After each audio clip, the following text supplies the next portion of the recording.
एक औरत जब मर्द का साथ निभाने पर आए तो उस मर्द को दुनिया की कोई भी ताकत नहीं हरा सकती है। वो मर्द पूरे समाज में और अपने घर में राजा की तरह राज करता है, लेकिन वही औरत उस मर्द के साथ धोखा करे तो उस मर्द की तरह बदनसीब भी इस दुनिया में आपको कोई व्यक्ति नहीं मिलेगा।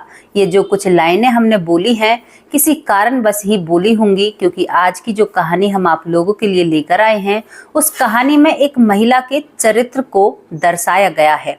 सभी महिलाओं का चरित्र अलग अलग होता है, लेकिन आज का जो चरित्र है वो तिरिया चरित्र है और ये कहानी मेरा मानना है आप लोगों को बहुत सीख देकर जाएगी। तो चलिए बिना देरी करते हुए कहानी की तरफ चलते हैं और शुरुआत करते हैं उस कहानी की। ये कहानी की शुरुआत होती है एक गांव से। गांव में दो दोस्त रहा करते हैं, एक का नाम अशोक होता है और एक का नाम पवन होता है। दोनों ही बचपन से एक ही क्लास में पढ़े हैं साथ साथ, और ये अपनी 12वीं तक की पढ़ाई साथ में ही करते हैं। उसके बाद अशोक अपनी तरह से अपनी जिंदगी जीने लगता है और पवन अपनी तरह से अपनी जिंदगी जीने लगता है। दोनों ही इनका एक सपना होता है, मिलिट्री मैन बनना, फौज में जाना, देश की सेवा करना, और बचपन से ही ये फौज के सपने देखा करते और दोनों ही फिजिकल मारते हैं।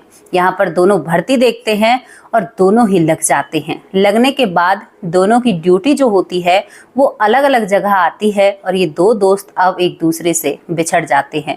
दोनों की ही शादी हो जाती है।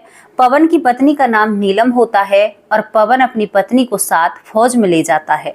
इनको नौकरी करते करते करीबन 4-5 साल निकल जाते हैं और अब कहाँ इनका मिलना मिलाना, अब तो ये एक दूसरे के शायद नाम को भी याद नहीं किया करते हैं। लेकिन इत्तेफाक से ये दोनों दोस्त दोबारा से फिर मिल उठते हैं, क्योंकि इन दोनों की जो नौकरी थी वो एक साथ हो जाती है। अब ये एक ही बटालियन में थे और दोनों जब एक दूसरे को देखते हैं तो देखकर बड़े ही प्रसन्न होते हैं और एक दूसरे के गले लग जाते हैं। और दूसरी बात, दोनों ही अपनी पत्नियों के साथ वहां पर रहते हैं। अब तो क्या था, जो बचपन के दोस्त थे वो दोनों एक दूसरे से मिल जाते हैं, तो अब भैया जो सब्जी की कटोरी है वो कभी उसके घर जाया करती और उसके घर से कुछ खाना उसके घर आया करता। ये सब कुछ चलने लगता है और दोनों दोस्त एक दूसरे के घर में बिना झिझके हुए चला जाया करते और दोनों की ही पत्नी से बात किया करते। लेकिन जो अशोक होता है वो पवन के घर ज्यादा आने जाने लगता है, लेकिन पवन को कोई भी परेशानी नहीं होती है और नीलम भी अशोक से बहुत अच्छे से बात किया करती। लेकिन दोस्तों यहाँ पर एक बहुत बुरा वाक्य हो जाता है। जो पवन की पत्नी होती है नीलम, वो अशोक को मन ही मन पसंद करने लगती है, लेकिन अशोक नीलम को पसंद बिल्कुल भी नहीं करता है और उसकी ऐसी नजरें ही नहीं होती, उसका ऐसा ख्याल ही नहीं होता। लेकिन जब अशोक घर पर आया करता तो एक दिन अकेला आता है और उसका दोस्त भी जो पवन होता है वो भी घर पर नहीं होता। और जब अशोक घर पर आता है तो यहाँ पर नीलम जो भाभी होती है वो अकेली मिलती है और नीलम भाभी इसी मौके का फायदा उठाती है और ये जो अशोक है इससे प्यार का इजहार कर देती है। जब अशोक इस इजहार को सुनता है तो उसके पैरों तले जमीन खिसक जाती है और वो हाथ जोड़कर कहता है कि भाभी आप क्या कह रही हो, आप मेरे दोस्त की पत्नी हो और दूसरी बात आप मेरी माँ समान हो। मैं अपने दोस्त के बिना भी इस घर में सीधा आ जाता हूँ, क्योंकि मुझे अपने दोस्त और उसकी पत्नी पर पूरा भरोसा है, लेकिन आज आपने मुझे गलत साबित कर दिया। मैं तो आपको बहुत मान सम्मान देता हूँ, मेरे दिमाग में तो ये विचार हैं भी नहीं और आप क्या कह रही हो। अब यहाँ पर क्या था, ये जो अशोक होता है ये नीलम को समझाते हुए कहता है कि भाभी मेरा दोस्त बड़ा ही भोला है और मैं बचपन से उसके साथ पढ़ा हूँ, तो उसकी आदतें तो मुझे सारी पता है। हालांकि आपने जो कह दिया ये मुझे नहीं पता किस कारण बस कहा है, लेकिन आज के बाद मैं यहाँ पर नहीं आऊँगा और कभी भी इस बात को मेरे दोस्त को नहीं पता चलनी चाहिए, वरना आप दोनों का रिश्ता खराब हो जाएगा और मेरे दोस्त को एक गहरी चोट लगेगी। दोस्तों दोस्ती इसे कहते हैं। इसके बाद जो अशोक होता है अपनी भाभी से राम राम करता है और वहां से अपने घर चला जाता है, लेकिन उसका दिमाग वहीं पर खराब हो जाता है। अब नीलम को ये बात कहीं ना कहीं चुभ जाती है कि भाई उसकी बात को तवज्जो नहीं दी गई थी और उसकी बात को अहमियत नहीं मिली और वो गुस्से में गर्म हो जाती है। अब वो इतना गुस्सा हो जाती है कि वो एक बदले की भावना अपने अंदर रख लेती है और बस उसको तो ये था कि मेरा प्यार उसने स्वीकार नहीं किया तो वो इस दुनिया में नहीं रहेगा। कुछ नाहरियां या कुछ साइको जैसी उसकी सोच बन जाती है। अब इसके बाद पवन शाम को अपने घर आता है, अपने क्वार्टर पर। जैसे ही वो आता है तो वहां पर वो अपने कपड़े थोड़े से अस्त व्यस्त करती है और परेशान होकर बेड पर बैठी रहती है और रोती रहती है।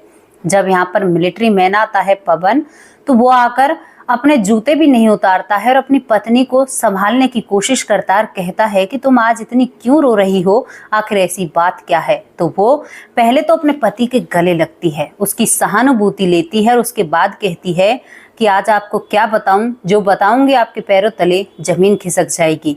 पवन कहता है कि नीलम, डर पाने की कोशिश मत करो, जो भी सच्चाई है मेरे सामने रखो। तो वो कहती है वो तुम्हारा दोस्त है ना, जिसे आप हमेशा भाई भाई करते रहते हो, जो बचपन का दोस्त है, आज वो मेरी इज्जत से खेल गया। ये बात सुनते ही पवन गुस्से में बिल्कुल बौखला जाता है और वो जोर जोर से दहाड़े मारने लगता है और कहता है कि तुम क्या कह रही हो, जबकि ऐसा वहां पर कुछ भी नहीं होता है। लेकिन एक महिला ने अपना चिलत्तर बखेरना शुरू कर दिया था और ये एक बहुत बड़ी बात होती है। वो बदले की भावना में इतनी जली हुई थी कि और भी अपने पति के कान भरती है पवन के और कहती है कि वो तो ऐसे मुझसे मजाक करता है, ऐसी बातें करता है, मेरी तरफ ऐसे देखता है, लेकिन मुझे नहीं पता था कि वो मेरे साथ ये सब कुछ कर देगा। पवन के गुस्से का कोई भी ठिकाना नहीं होता और पवन इस बात की बिल्कुल भी तहकीकात नहीं करता है और अपनी पत्नी को संभालता है और उसके बाद अपने साले के पास फोन करता है, नीलम के भाई के पास। नीलम के भाई को बुलाता और कहता है कि किसी से हिसाब चुकता करना है। उधर एक दोस्त अपने दोस्त के घर को बचाकर गया था, लेकिन दूसरा दोस्त आज उसी दोस्त की जान का दुश्मन बन जाता है।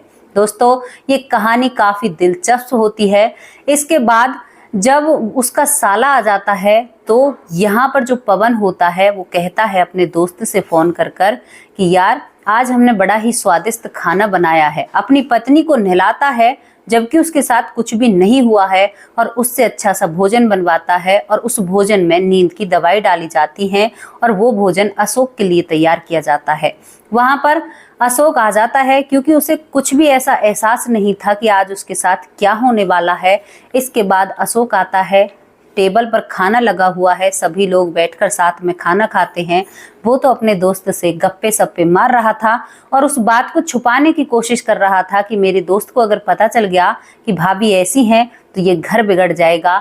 लेकिन जैसे जैसे वो कौर खाता खाने की तो वो बेहोशी की हालत में आ जाता है और बेहोशी की हालत में आने के बाद अब यहाँ पर जो पवन होता है अपनी पत्नी से कहता है कि इसने तेरे साथ गलत किया ना, तो उस बेहोश इंसान पर वो कई बार वार करता है, हाथ उठाता है, अपनी पत्नी से कहता है कि मारो इसे जूती से, चप्पल से, इसने तुम्हारे साथ गलत किया था।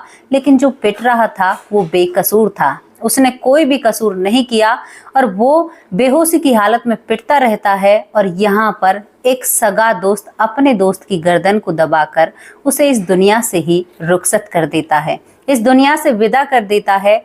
वो अपना विरोध भी नहीं कर पाता है और वो इस दुनिया से अशोक चला जाता है। अशोक के 2 बच्चे होते हैं, उसकी पत्नी घर पर इंतजार कर रही थी दूसरे क्वार्टर में और दोस्तों अशोक इस दुनिया में नहीं रहता है। इसके बाद जो पवन होता है अपनी पत्नी को साथ ले जाकर और पुलिस स्टेशन में हाजिर हो जाता है। वहां पर एक कंप्लेंट दर्ज कराता है।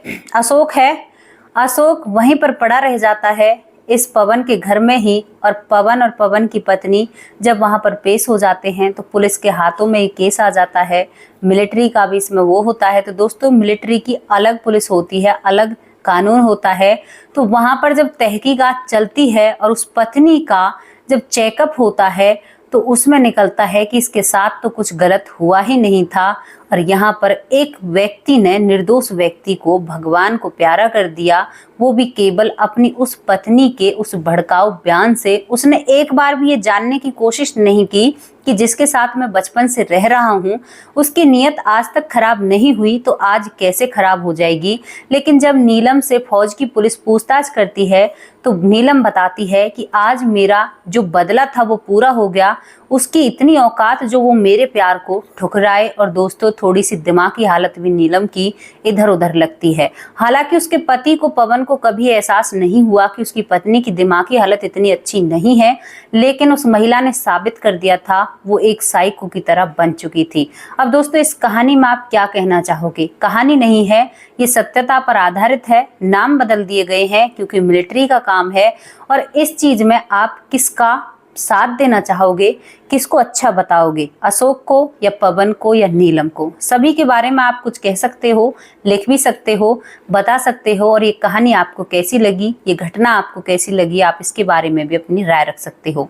तो सीख वाली बात क्या थी, अक्सर हम लास्ट में बताते हैं। तो सीख वाली ये थी कि कभी भी कोई भी सगा आपसे ये कहे ना कि ये काम ऐसे हुआ है और मेरे साथ गलत हुआ है, तो पहले उसकी तहकीकात कीजिए, क्योंकि क्या पता वो आपका अपना कब बदल गया या आपको भी पता नहीं चला। शायद पवन यहाँ पर समझदारी से काम लेता तो आज उसका दोस्त जीवित होता। यहाँ पर जब अशोक इस दुनिया से चला जाता है तो उसकी पत्नी की हालत इतनी खराब हो जाती है कि वो अक्सर बेड पर पड़ी रहती है, बिस्तर पर। उनके बच्चों की देखभाल करने वाला भी कोई नहीं होता। अशोक बिना माँ बाप का बेटा था, वो अपनी पत्नी को अपने साथ रखता, उसका कोई भी परिवार का रिलेशन का नहीं था। लेकिन दोस्तों, उसके साथ जो गलत हुआ ना, उससे हमें भी बहुत दुख हुआ था।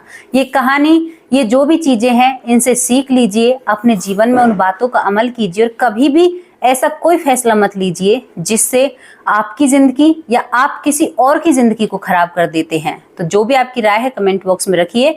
कल फिर हाजिर होंगे किसी सच्ची और अच्छी स्टोरी के साथ। तब तक के लिए नमस्कार, जय हिंद, जय भारत।